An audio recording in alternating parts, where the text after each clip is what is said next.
Hey everybody, it's Holly from Cape Cod Creatures, and I am here with a video response to Arwen Lynch for her hashtag April Arwen challenge, and it's 10 questions long. I've got them on the screen right there, so buckle in. We're just going to go ahead and jump right in because I'm very excited. Okay, so question number 1. What's your primary reason for pulling out your cards? And to that I say, do you really need a reason? I just pull them out because I'll just pull them out wherever. Really, it's indecent. I should be arrested. But just whip them right out, put them right out there. When I do pull the cards out, I really am rarely reading for myself. I'm normally reading for other people. But I enjoy reading. So if I'll just be like, I feel like reading some tarot cards today, and I'll jump on a forum or something, and then I'll offer readings. Right now, my primary reason for always having my cards on me is because I'm taking a class and I'm required to do at least 3 readings a day, and I just really super need to get those meanings down. And then I always carry a deck on me. Normally it's going to be Wild Unknown. Patrick from In the 78 Cards calls it his soul deck, and I think that that's probably the best description I have for it as well. A lot of people really connect with it, and I am one of those. But I carry it with me at all times just because you never know. And I feel like if you have your deck with you at all times, it picks up on it gives you good juju vibes. It picks up your energy. It's always with you. It's like having a close friend with you there that like, hey, I need some advice right now. So you have it with you. You're always prepared. But when I do pull the cards out, I guess, it's just because I feel like it, and I don't feel like I need any other reason to do, nobody needs any other reason to do anything other than I feel like it.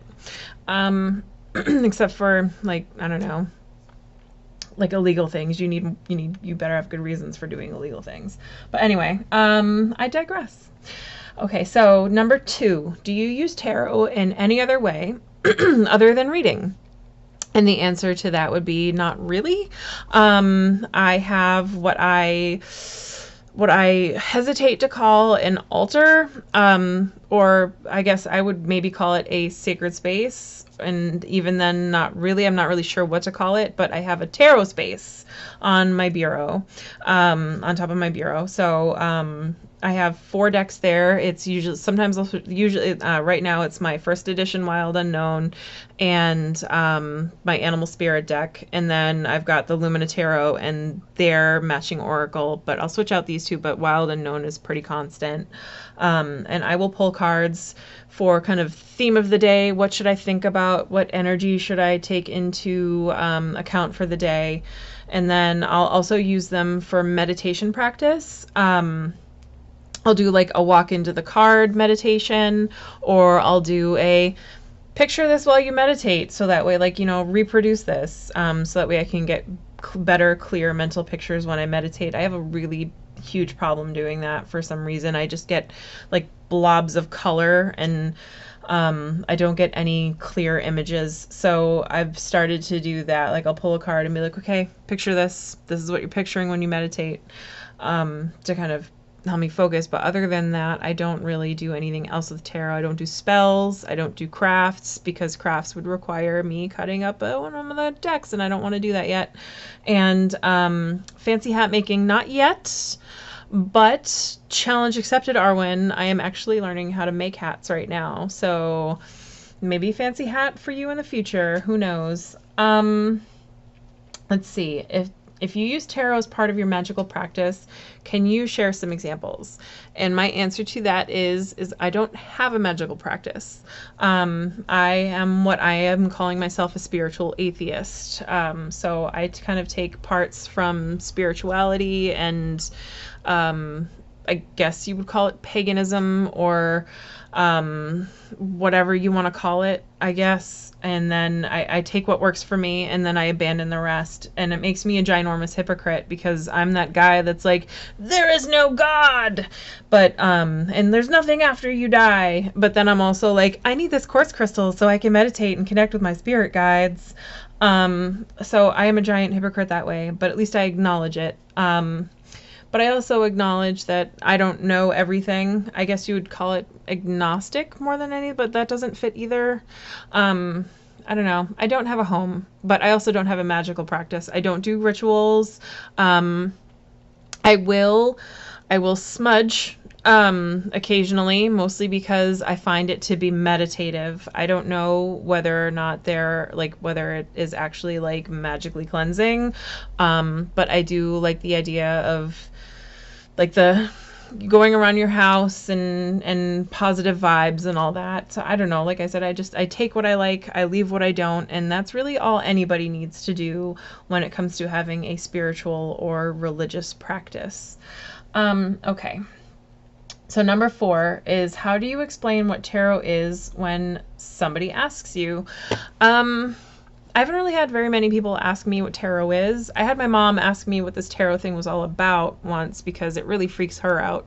Not that my mom is like super religious or anything, but when she was younger, she went on this ski trip with some friends because they had, you know, the money and time to go skiing with friends, and somebody, and I'm pretty sure they were just playing a prank, but somebody had a deck of cards, and this poor like kid, the butt of the joke, they kept pulling the death card for him, and you know, that really kind of rattled some cages then. And then a few years later, because they were in their early teens when this went on, and then a few years later, this kid, this poor guy, actually wound up going schizophrenic. So I think what happened there is not so much that he pulled the death card and it foretold his schizophrenia. I think that is probably just an unfortunate, you know, he was the butt of a joke, and then unfortunately this other thing happened. But that really freaked my mom out. And she is just like, oh my God, what is this tarot thing you're doing? It's super dangerous. Like, why? So I've explained to her that, you know, and I guess the answer that I would give anybody else that asks is that tarot is a wonderful way to think out of the box, to explore your subconscious, and to kind of get a little bit of advice. And especially if I'm not the kind of person that asks people for advice.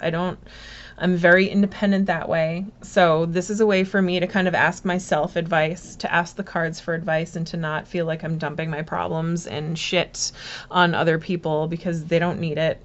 They don't need my problems. And I don't know, sometimes it also has I'm a big fan of the occasional, like, spooky coincidences, like spooky feels, like it actually, like, but I don't use it in a fortune tellery way, and so I would just be like, I just do it for fun, which is probably like it's like that's a weak sauce kind of a way to be like to explain it, but I've never really had to explain it to anybody. I don't feel like I have to explain anything to anybody, and that's probably the other thing that I would say is I don't have to explain shit to you. So I do it because I like it, and but I don't know. I would explain that it's different for everybody because it is. Anywho, moving on. What is my favorite spread to use and why? There's one I really want to try. Actually, I'm really excited for this question. There's one that I really want to try, and I forgot to look up who did it, but I will post it down below, so credit goes to where credit's due. It's called the My Life is a Hot Garbage Fire spread. And it's 1, 2, 3, 4, 5, 6, 7 card spread, which I think is probably at the top of like where I want to be with the number of cards in a spread. But it's like, why is your life a hot garbage fire?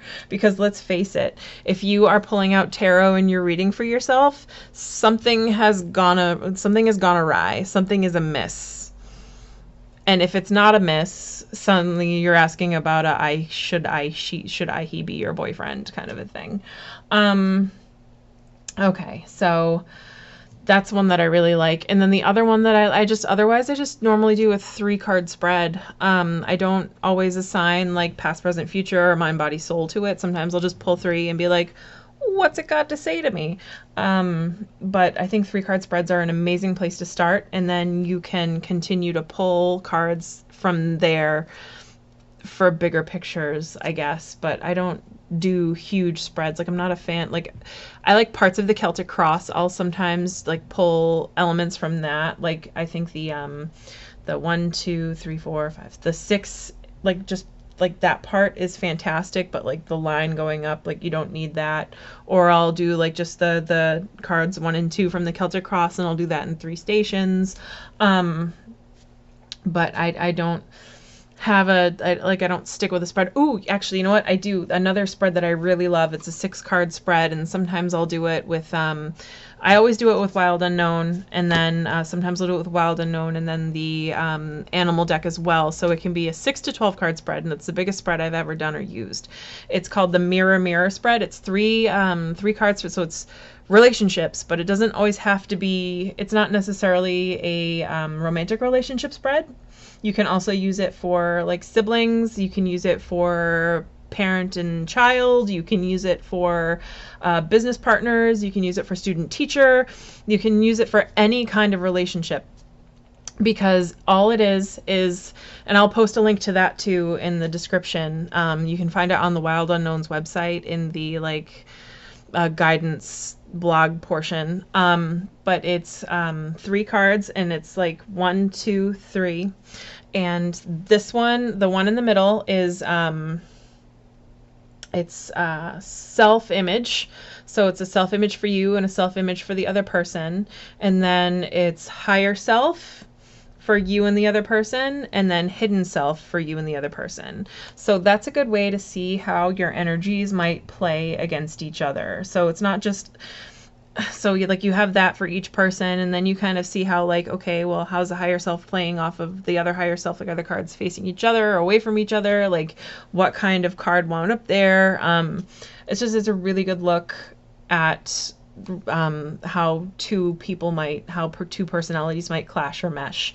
So that's a great one. It is a great one. It does work really well for relationships. It's my favorite one to use for, it's like, oh my goodness, should, I totally like him, should he, she be my boyfriend, and should she be his girlfriend? And that's an old Strong Bad reference, by the way. Gotta love Strong Bad emails. But anyway, I'm an old person, and I had the internet a long, long time ago, so look up that reference if you feel like it. But it's a great one for that, because that way you're not, I feel like I'm not responsible for like the yes, be boyfriend and girlfriend, and then if it like they get together and it falls apart, I'm not responsible for that. So it's not a definitive yes or no. It's here's how your two personalities will play off of each other. You can make the decision from there, because you're a grown-ass person, as to whether or not those two energies are going to get along. And then, yeah, so that's a great one. I'll post it below. I highly recommend everybody try it. Okay.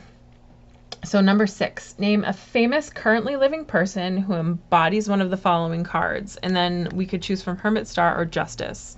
I'm going to choose Justice, and I'm going to say Robert Downey Jr. Mostly because I cannot wait to go see Spider-Man Homecoming. So that name is like forefront up here, and I just watched Civil War. But I mean, if you think about it, I mean, that is a guy who has made some tough decisions. He has received the karma from those. Like he made some bad decisions. He dealt with the consequences, and then he chose to learn that karmic lesson and move on. And he's remained, from everything that I have heard and read and whatnot, because I don't really follow celebrities, so I actually had to look this up and then be like, okay, if I'm going to choose this guy, like, is he an asshole? And it turns out, no, he's not really. So he's chosen to remain a good person. Like he's making some right decisions for that. So it's very fascinating to read about. There's some people who've had some really nice encounters with him, even during like the darker times in his life. So I guess you could say I'm a fan. I'm certainly not going to be following TMZ anytime soon, but he is a famous person that I would choose to embody justice, just because he was dished out some karma. Like he did some bad stuff, and he was dished out some karma, and he took it in stride. So that's really all you can do when the justice card shows up. You make decisions, you make good ones, you make bad ones, you deal with the consequences, and you move on. whether the consequences are good or whether they're bad. And hopefully you do not become a dickhole in the process. Okay, so number 7 is, have you ever read in a crowded, noisy, chaotic environment, and how did it go for you? If by crowded, noisy, chaotic environment, you mean my house, then yes, and it always goes poorly. And then, because I've got 7 pets. No, do I have 7? No, I have 6 pets. I have 6. I did have 5, and then we got another bird, so now I have 6. 2 dogs, 3 birds, 2 of whom are large parrots, and then a cat. So that is an interesting mix. And then there's also myself. I'm gonna call him my husband, but like, we're not married, but we got a house together, so I like to call it diet marriage. The other M word, it's a mortgage, which is the joke. But I mean, honestly, I can't live in a wedding dress, but I can live in a house. I'm a little too practical to spend the money on a wedding. I would rather spend that money on other things that I like. But yeah, I can't read when I get home. I've tried, and it's always distracting. There's always, like, everybody always wants my attention. There's always, like, something on the TV. There's always noise. So it's like me, my husband, and then my sister-in-law lives with us, which is fantastic. She's amazing. I don't know if she's ever going to see these, but I don't tell her enough that I appreciate her being there, and I really, really do. She's very helpful, especially when I'm here all the time and then the animals need attention. So thank you. And then, but yeah, like, and then I've tried reading at the store before on days where it's steady. So like, there's kind of breaks in between customers, and that always goes poorly too. I find that I give my worst readings when I'm either at home or when I'm at home when everybody else is home. And then when I am at the store while it's busy, or while I keep getting I shouldn't say I get interrupted by customers, because that sounds shitty, but well, I can't focus on what I'm doing. And the answer is it goes poorly because your focus isn't there. You don't think about your mind isn't as quiet. You're not as settled as you could be. And I just find that the reading for me suffers. Another thing that I find is funny, and then here we go into like number 3 with my like wishy-washy spiritualism. I find that the cards tend to soak up other people's energy. Well, like, if I'm doing it while it's busy, it's like the messages aren't necessarily for who I am reading for. They're for somebody else. Or, somebody will like something will happen and it'll be stupid, and then I'll get all angry. And then I find that the cards either don't make sense or they're a message about me being a jerk. So, that's been interesting as well. Okay. Do I have any type of ritual, meaning repetitive, do it every time, and or spiritual type of thing that I do before I read? And the answer to that is yes and no. I do a pendulum clearing on my cards to kind of clear out energy, but I think for me, I made that, isn't it cute? I'll do a pendulum clearing of my cards. I just started, the teacher at the tarot class recommended that I do it. And again, I am not skeptical, but I'm trying to be open-minded about it. I don't know whether or not, well, I just said that I did. I don't know. I guess, see, I'm super wishy-washy about this, but so I'll do the energy clearing of the cards with the pendulum. I find that is very meditative for me. I don't find that pendulums are good for, I know people use them for dowsing, for like yes or no questions and for fortune telling and whatnot. I don't know that they're good for that. I think that they are easily influenced by the way our hand moves, and even just like, this is total Jeff Goldblum moment, like life finds a way. But just by the nature of us being alive, we have movements in our hand. Even if we think we're holding really, really still, we have little micro movements. And I think subconsciously that can affect the way a pendulum swings. So I wouldn't use it for predicting anything, or for time, like trying to find out timing, or, yes or no's that I am emotionally invested in. but I do like the meditative practice of using it to clear the energy from my cards. So I'll do that. Another thing that I like to do is just shuffle. I love shuffling my cards. I love the way it sounds. I love the way it feels. I find it kind of like puts me in the right headspace for it. And then I don't know. I'm gonna try smudging cards, I guess. I don't know. I haven't, like, honestly, my life is too chaotic to do anything that really takes more than a minute as far as a ritual is concerned. So we'll see as my spiritual practice grows. Okay, so number 9, draw a card to answer this question. What is my next best step, universe? I actually drew the card before I did the video, so that way I can just have it ready.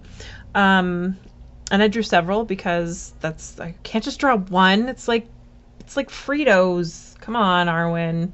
Can't just do one.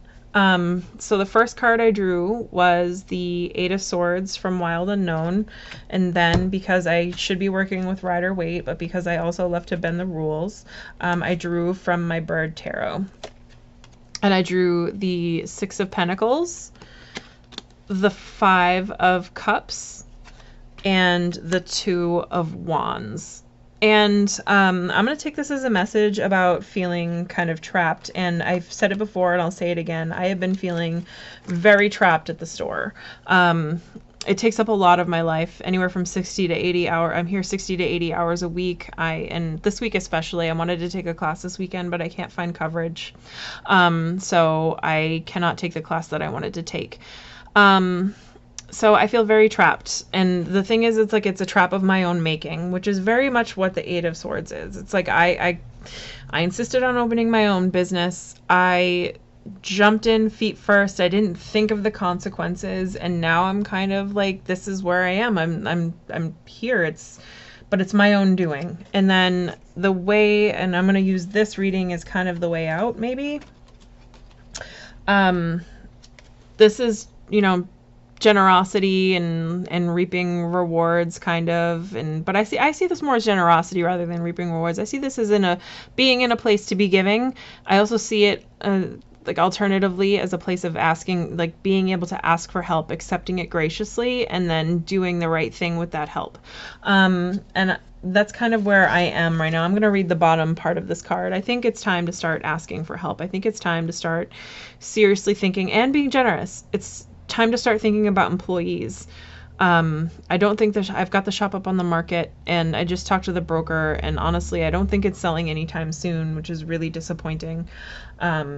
So it's time to start thinking about maybe being a little less frivolous with my money, and start to plan for employees and good employees. I mean, I gotta, you get what you pay for as far as that's concerned. So it's time to start thinking about that. And then it's also time, like, it's okay. And I find, like, this one was interesting. In context with the 6 of Pentacles and maybe having to be here a little more, I think this card is kind of like, it's okay to mourn the loss of your time.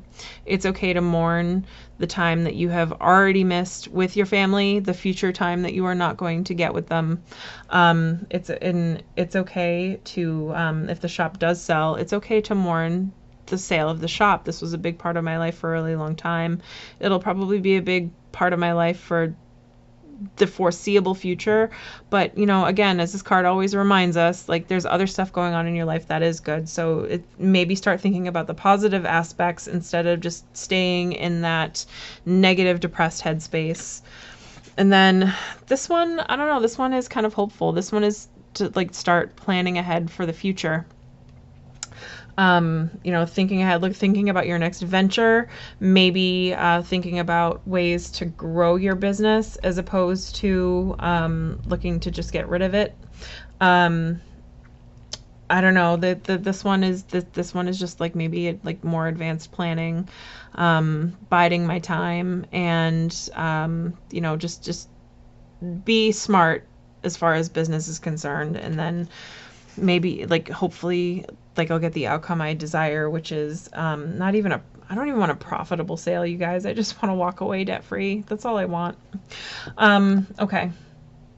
So anywho, the last question is, how do you think you can personally improve your reading skills? And this, I guess, would be a twofold answer for me. I feel like I could improve my reading skills, one, by practice, practice, practice. I mean, how else do you get to Carnegie Hall? And I think the other thing is really working on intuition. And I think I should draw more on my psychology roots. I took a couple of psychology classes. We all took a couple of psychology classes in school. But I think drawing on that a little bit more, I would like to look more into Carl Jung as far as that's concerned, because apparently he used the tarot as a tool for that. Which I've heard here and there, but I haven't really ever looked into. But I'd also like to work on, I'd like to work on my intuition. I cannot think of the word right now, but I would like to work on honing my intuition. I would like to work on connecting the cards together to read more like a story. Right now I'm still learning the individual card meanings without having to go to a book every time. I'm actually very proud of myself. I didn't go to a single book for those cards. Can we believe it? A whole 4 cards. I didn't have to look at a book because I kind of knew. But I think learning to read intuitively and learning to put together the whole story is really where I would have to go next. But I also think, again, being able to grasp a situation from just a human behavior perspective is also very insightful for tarot reading. So those would be the steps those are the next steps I would take to improve my tarot reading. The other thing I would really love to do, and that's the class I wanted to take this weekend but can't, is learn more about energy work. I would learn to love to do Reiki as a starting point and incorporate that into my card readings. I feel like that would be very helpful. And then, I don't know, just there's lots of other things. I could probably make a whole video on that. But those are the 10 questions for hashtag April Arwen. And hopefully you guys enjoyed listening to me ramble on for almost 30 minutes. And it is 6:30. I have to get going to my class. It starts at 7. And thank you so much for listening. Arwen, thank you for posting another wonderful group of questions, a nice discussion challenge. And I look forward to hearing your feedback, and I look forward to connecting with more of the tarot community, because as amazing as a half-hour reading with you would be, this is really, I love just connecting with the tarot community through YouTube and getting to know everybody. And that for me has been the most fun part of this. But anyway, thank you so much. And I look forward to watching all the other video responses. And thank you guys for listening.